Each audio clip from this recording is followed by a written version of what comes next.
IBN 7 की खास पेशकश मुद्दा में मैं संदीप चौधरी आपसे मुखातिब हूं। राजधानी दिल्ली में हूं, लेकिन आपको आज लिए चलूंगा पटना, जहां पर एनडीए बिखराव के कगार पर साफ दिख रहा है। लेकिन यह खबर अब लगभग पुरानी हो चुकी है। लगातार पूरे हफ्ते हमने इस पर चर्चा की है। आज मुद्दा में मैं जो सवाल उठाने जा रहा हूं, एनडीए अगर बिखर जाता है, इसके भारतीय राजनीति के लिए क्या मायने होंगे, बीजेपी के लिए क्या मायने होंगे, जेडीयू के लिए क्या मायने होंगे। क्या जेडीयू तीसरे मोर्चे में जाकर एक राजनीतिक जगह तलाशने की, राजनीतिक जमीन तलाशने की कोशिश करेगी, या फिर जेडीयू कांग्रेस के साथ भी जा सकती है। क्या तीसरा मोर्चा एक सच्चाई के रूप में उभर सकता है, या फिर यह एक ख्याली पुलाव है, एक ट्रायल बलून है, हर 10-12 साल में इसका ट्रायल करने की कोशिश की जाती है भारतीय राजनीति में। इसके अलावा अहम सवाल, अब जबकि नरेंद्र मोदी नेता नंबर 1 बन गए हैं बीजेपी के, और एनडीए अगर बिखर जाता है, तो क्या 2014 का चुनाव सीधे सीधे नरेंद्र मोदी बनाम राहुल गांधी हो जाएगा। हमें कांग्रेस से भी लगातार प्रतिक्रियाएं मिल रही हैं। कांग्रेस के कुछ नेता मान रहे हैं कि हमें डर है, हालांकि उस बात को फिर कांग्रेस ने खारिज किया है। तो ये तमाम सवाल उठाएंगे आज के मुद्दा में, और मेरे साथ कुछ खास मेहमान जुड़ेंगे। मेरे साथ जेडीयू के वरिष्ठ नेता राजीव रंजन पटना से जुड़ चुके हैं, बीजेपी के वरिष्ठ नेता उदय सिंह है मेरे साथ। इसके अलावा शोएबल गुप्ता पॉलिटिकल एनालिस्ट हैं, पटना में मौजूद हैं। पटना में ही हमारे पॉलिटिकल एडिटर सुकेश रंजन मौजूद हैं। मुंबई लिए चलूंगा, जहां पर एनडीए के सबसे पुराने, बीजेपी के सबसे पुराने सहयोगी शिवसेना के वरिष्ठ नेता भारत राउत मेरे साथ हैं। लेकिन सुकेश और साथ ही साथ मीम अफजल साहब हैं, कांग्रेस के प्रवक्ता, स्टूडियो में। सुकेश, हम लगातार बता रहे हैं कि गठबंधन टूटना तय है। अभी कुछ ही देर पहले खबर यह भी आई है कि पटना में ही बिहार के वरिष्ठ नेता हैं बीजेपी के सीपी ठाकुर, वो कह रहे हैं कि 1-2 दिन में सारे मंत्री भी इस्तीफा दे देंगे। तो अब जो बची कुछ गुंजाइश थी कि किसी तरह से गठबंधन बना रहे, क्या वो भी लगभग, या मैं कहूं पूरी तरह से खत्म हो गई? संदीप, ऐसी कोई गुंजाइश नहीं थी, कोई रास्ता तलाशा नहीं जा रहा था। जेडीयू भी डेड एंड पे खड़ी है और बीजेपी को मालूम है कि उसे विक्टिम बन के अलग हो जाना है, उसके पास भी कोई रास्ता नहीं है, क्योंकि नीतीश कुमार बहुत आगे जा चुके हैं। बीजेपी ये देख रही है कि हम विक्टिम की तरफ बिहेव करें कि नीतीश कुमार ने हमारा साथ छोड़ दिया है। नीतीश कुमार अपनी पॉलिटिकल कॉन्स्टिट्यूंसी को एडजस्ट कर रहे हैं कि अगर आपने नरेंद्र मोदी को आगे बढ़ाया तो मुझे साथ लेकर चलने की का ख्याल जो है वो छोड़ दीजिए। तो ये तो पॉलिटिकल पोजीशन है, ये तय है। अब आगे क्या करेंगे नीतीश कुमार? अभी एक बैठक होने वाली है, क्योंकि मुद्दा वैसे आप एनालिसिस करें, लेकिन मैं आपको एक खबर दे दूं, शरद यादव आने वाले हैं। शरद यादव के साथ बैठक होगी नीतीश कुमार की, तमाम बड़े नेता होंगे।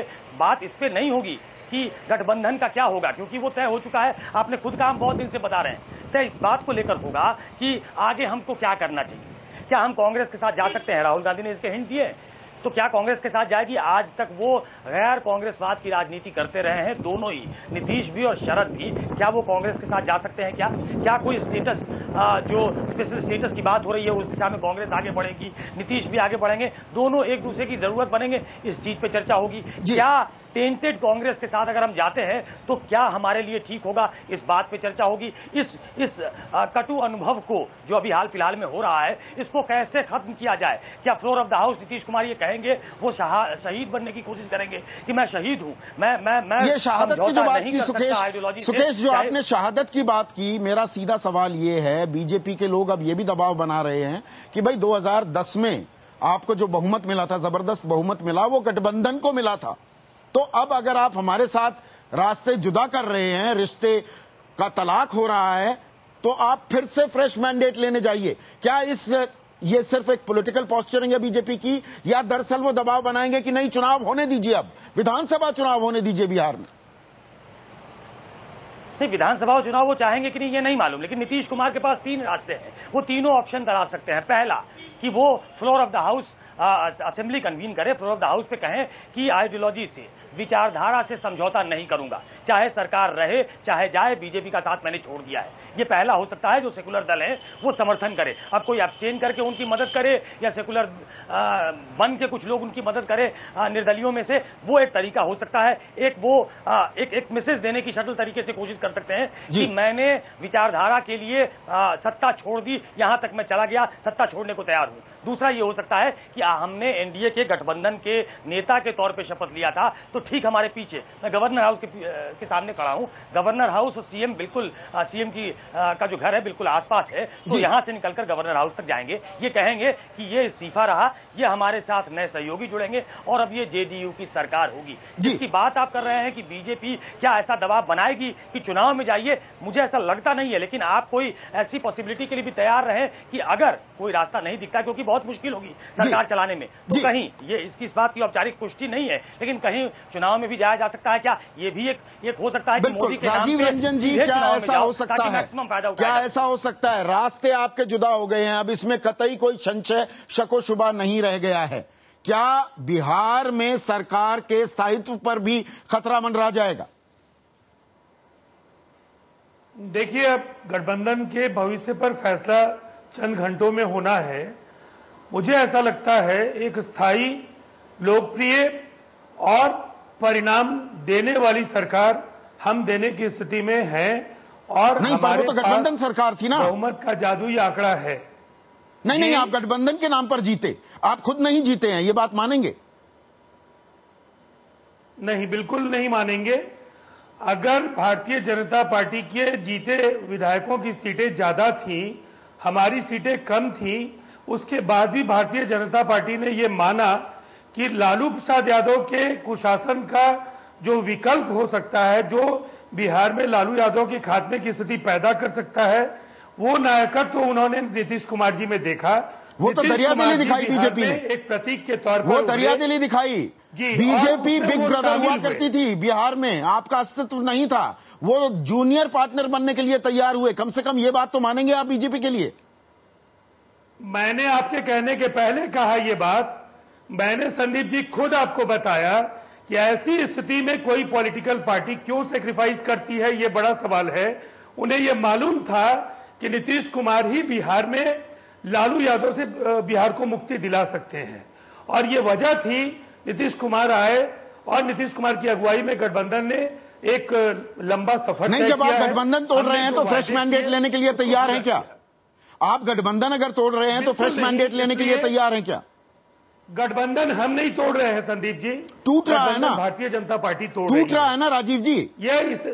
अब तो देखिए, जो स्थितियां हैं उसमें बहुत कुछ गुंजाइश बचती दिख नहीं रही है, लेकिन पार्टी अपनी एक बैठक में इन तमाम सवालों पर विचार करेगी और कोई औपचारिक ऐलान करेगी।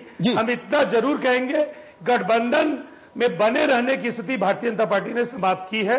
भारतीय जनता पार्टी एक छद्मयुद्ध और राजनीतिक पाखंड के जरिए एक तरफ यह संदेश दे रही है कि जनता दल यूनाइटेड वहां से उनसे अलग होना चाहता है, लेकिन ऐसी स्थितियां पिछले 2 वर्षों में वो निरंतर एक श्रृंखलाबद्ध तरीके से वो बनाते रहे, जिससे पार्टी के लिए एक असहज और असमंजस का एक लंबा दौर रहा है हमारे लिए। हमने अपने राष्ट्रीय परिषद के जरिए बिहार की जनता की जो आशंकाएं हैं, जो पीड़ा है और देश में जो सवाल हैं, हमने उनको पॉलिटिकल रिजोल्यूशन के जरिए बताया। ठीक है, मैं आपकी बात समझ गया। शोएब, जो बात राजीव रंजन कह रहे हैं, मैं अभी सिर्फ बिहार की बात करूंगा, फिर मैं राष्ट्रीय परिप्रेक्ष्य की भी बात करूंगा। इस घटनाक्रम के क्या असरात हो सकते हैं? क्या एक फ्रेश मैंडेट लेना अब जरूरी हो जाता है, या फिर भाई गठबंधन टूट गया, आंकड़े हैं नीतीश के पास, या वो जुगाड़ कर लिया जाएगा तो सरकार चलती रहे?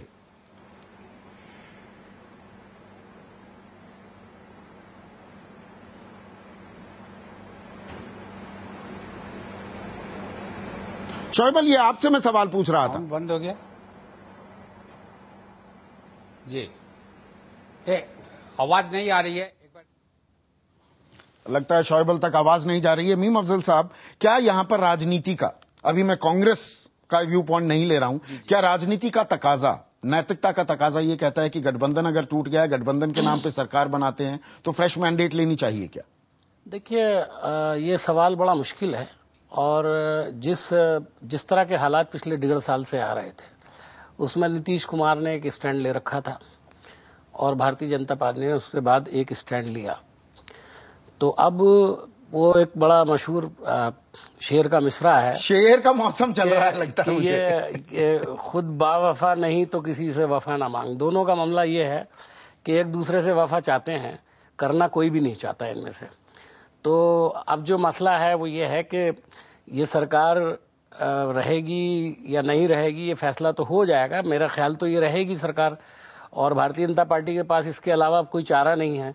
पर जुदा भी हो रहे हैं रास्ते। हाँ, वो तो नहीं, ये तो नीतीश आपके साथ भी आ सकते हैं कि आप तैयार हैं? देखिए, मैं आपको बताऊं, आज की तारीख तक अभी आपने राहुल जी का बयान दिखाया, उन्होंने शायद ये कहा कि सेकुलर है। जी, बड़गाम में कहा। मैं नीतीश जी को भी जानता हूं, लालू जी को भी जानता हूं। मेरी राय है कि बिहार में ज्यादातर वो लोग जो पहले जनता दल से जुड़े हुए थे, उनकी छवि साफ सुथरी और इस लिहाज से सेकुलर छवि है।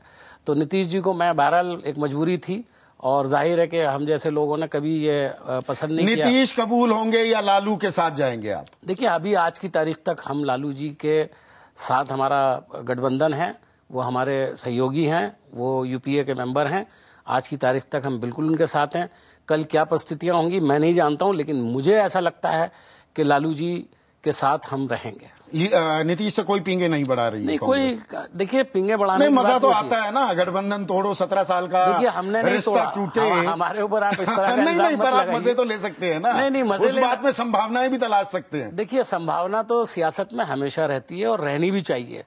और किस तरह के लोगों के साथ आप जाते हैं, भारतीय जनता पार्टी जिस तरह की पार्टी है, उसके साथ तो कभी कांग्रेस ने किसी किस्म का समझौता नहीं किया, बाकी तो सबने किया जी। और ये एक बहुत बड़ा सवाल है, बहुत सारे लोगों ने किया है लेफ्ट पार्टीज को छोड़ करके, या बल्कि लेफ्ट पार्टी भी एक वक्त में साथ में आ गई थी जी। लेकिन कांग्रेस तो कम से कम इस मामले में हमेशा पेश रहती है कि किसी ऐसी पार्टी के साथ न जाए जिसकी छवि जो है वो सेकुलर नहीं है। पर नीतीश के साथ जा सकते हैं, रास्ता खुला है अभी। नहीं, देखिए, मैं इसको रास्ता खुलने की बात नहीं करता, अभी तो हमारा सवाल ही कहीं नहीं है। तो आप बहस में बुला रहे हैं हमको, बड़ी मेहरबानी है आपकी, वरना कांग्रेस का तो इसमें कोई लेना देना नहीं है। उदय जी, आपसे थोड़ा मेरा संपर्क बीच में कट गया था, तो सवाल में थोड़ा सा पीछे जाऊंगा। मेरा सवाल आपसे सीधा है, जो बात मैं राजीव रंजन से पूछ रहा था कि अब गठबंधन जब टूट रहा है, ऐसा गठबंधन जिसने सरकार बनाई 2010 में, क्या नैतिकता का तकाजा फ्रेश मैंडेट की ओर इशारा करता है कि फ्रेश मैंडेट ली जाए, या नीतीश, उनके पास है संख्या, चला सकते हैं सरकार, वो सरकार चलाते रहे, आप लोगों को कोई दिक्कत नहीं? संदीप जी, सबसे पहले तो ये कहूंगा कि नीतीश जी का एक नया चेहरा हम लोगों के सामने आ रहा है। ये इतने बड़े अवसरवादी निकलेंगे और जेडीयू इतना ज्यादा अवसरवादी राजनीति करेगी, ये हम लोगों का अंदाज नहीं था।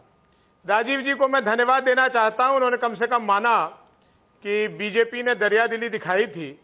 लेकिन मैं आपको बता दूं कि हमारे पास कोई ऐसी मजबूरी नहीं थी कि हम नीतीश जी को बिना किसी से सलाह मशवरा किए, बिना विचार विमर्श किए, नीतीश जी को हमने गठबंधन का नेता भी करार दे दिया और नीतीश जी के लिए यह भी कह दिया कि भावी मुख्यमंत्री वही बनेंगे। ईश्वर की कृपा से, ऊपर वाले की मेहरबानी से बने भी। और सरकार कैसे चली है इस पे मैं अभी टिप्पणी नहीं करूंगा क्योंकि वो प्रासंगिक नहीं होगा। अब रह गई बात नैतिकता की, तो संदीप जी, इसमें कहीं कोई दो मत नहीं है कि हम जो 32 सांसद आज बैठे हैं लोकसभा में, और जो हमारे एनडीए के बिहार में विधानसभा में सदस्य बैठे हैं, वो सभी एनडीए के वोट पे आए हैं, यानी जेडीयू और बीजेपी दोनों के वोट पे आए हैं। कोई ये नहीं कह सकता।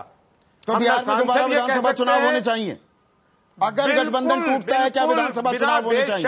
अगर नैतिकता की बात ये कर रहे हैं, तो नैतिकता की पहली बात ये होनी चाहिए, इस्तीफा दें, विधानसभा भंग करने की सिफारिश करें, नई मैंडेट लें, और अगर इतना अपने आप पे इनको भरोसा है तो इनको मैंडेट भी मिल जाएगा। तो ये थोड़े दिन की बात रह जाएगी और ये फिर से सरकार बना लें, और नहीं तो हम लोग तो ये प्रेशर बनाएंगे ही और सरकार को स्थिर रूप से फिर चलने नहीं देंगे, क्योंकि बिहार की जनता के साथ ये धोखा है। जी, फिर से थोड़ी दिक्कत आने लगी है आपके साथ संपर्क में। उदय जी, मैं आता हूं। शायबल, जो घटनाक्रम हो रहा है और आपने जेडीयू और बीजेपी दोनों के बयान सुन लिए हैं, क्या बिहार में जो सरकार अच्छा खासा काम कर रही थी, क्या उसके कामकाज को लेकर ही अब एक संशय, एक शक, एक शुबा पैदा हो गया है? नहीं, इसमें कोई डाउट नहीं है कि बिहार में नॉन गवर्नेंस का एक बहुत लंबा दौर चला था और पिछले 7 साल में गवर्नेंस में एक क्वालिटेटिव चेंज आया था। कई तरह का यहां डेवलपमेंट हुआ, रिफॉर्म्स हुआ, कंस्ट्रक्शन सेंट्रिक ग्रोथ हुआ, यहाँ पर लॉ एंड ऑर्डर पहले से सुधरा, स्टेट का कोई जो रोल नहीं था, स्टेट अपना अथॉरिटी को एस्टेब्लिश किया, कन्विक्शंस हुआ, तो 7 साल में बहुत चेंज हुआ। ये भी बात फैक्ट है कि बहुत सा एजेंडा अनफुलफिल भी रहा है। अभी भी जो एक स्टेट, जो एनेबल स्टेट होना चाहिए, वो नहीं है, क्योंकि यहाँ पर बिहार ऐसा जगह में इंस्टीट्यूशनल मेमोरी ऑफ गवर्नेंस नहीं था, एडमिनिस्ट्रेशन नहीं था, इसलिए कई तरह का प्रॉब्लम्स था जी। मगर ये जरूर है कि ये डिस्टेबलाइजेशन जो हो रहा है एनडीए का, और इसमें ये सरकार दोनों के ज्वाइंटली, बीजेपी और जेडीयू के साथ साथ काफी अच्छा तरीका से यहां चल रहा था, और एसेंशियली कोई कॉन्ट्रडिक्शन नहीं था बिहार में। बिहार में ना कोई अपमैनशिप नहीं था जी। यहां पर सुशील मोदी और Nitish Kumar almost Siamese twin ऐसा यहां फंक्शन कर रहे थे। बिल्कुल। तो उस परिप्रेक्ष्य में इतना बड़ा एक स्टेप्स होगा, पॉलिटिकली क्या होगा अभी हम कह नहीं सकते हैं, मगर लेकिन बिहार के लिए बुरी खबर है, आप ये बात मान रहे हैं। भरत राउत जी, क्योंकि आप सबसे पुराने सहयोगी रहे हैं बीजेपी के 1984 से, 85 में अलग हो गए थे, फिर 89 से तो बिल्कुल लगातार आप साथ हैं। क्या इस तरह से परिवार में बिखराव होता है, गठबंधन में बिखराव होता है, आपको दुख होता है इस बात को लेकर?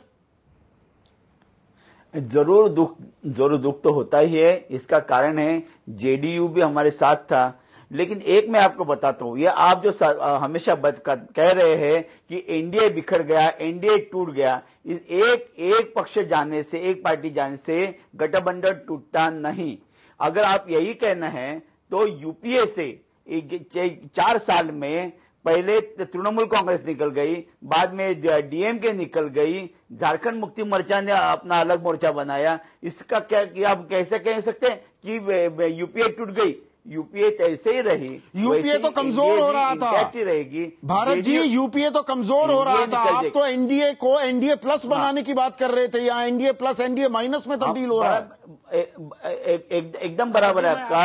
एनडीए 22 पार्टियों से शुरू होकर के आप 4 पे रह गए, एक अब जा रही है, एक आपके साथ नहीं है, एक खामोश है। एनडीए तो उसी दिन टूट गया था जिस दिन मोदी जी ने कमान संभाल ली थी।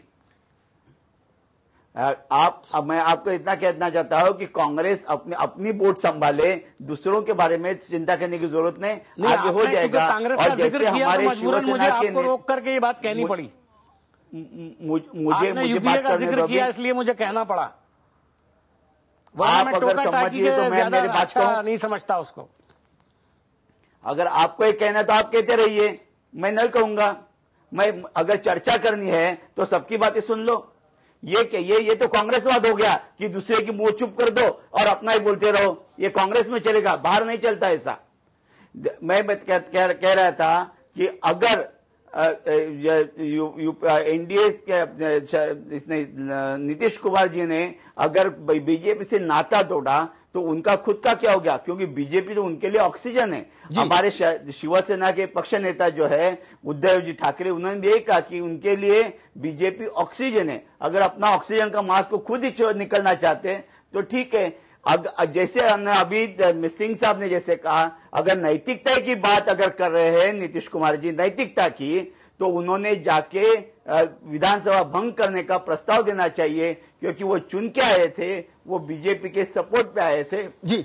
अगर बीजेपी का सपोर्ट नहीं है तो उन्हें अपने सर पक्ष का इस्तीफा देना चाहिए, और हो सकता है तो फिर से ले लो इलेक्शन। चलिए, ये भी आप मांग उठा रहे हैं। राजीव रंजन जी उंगली उठा रहे हैं। राजीव जी, मैं आपके पास लौटता हूं, मेरी मजबूरी है, एक छोटे से ब्रेक लूंगा, ब्रेक के बाद चर्चा जारी।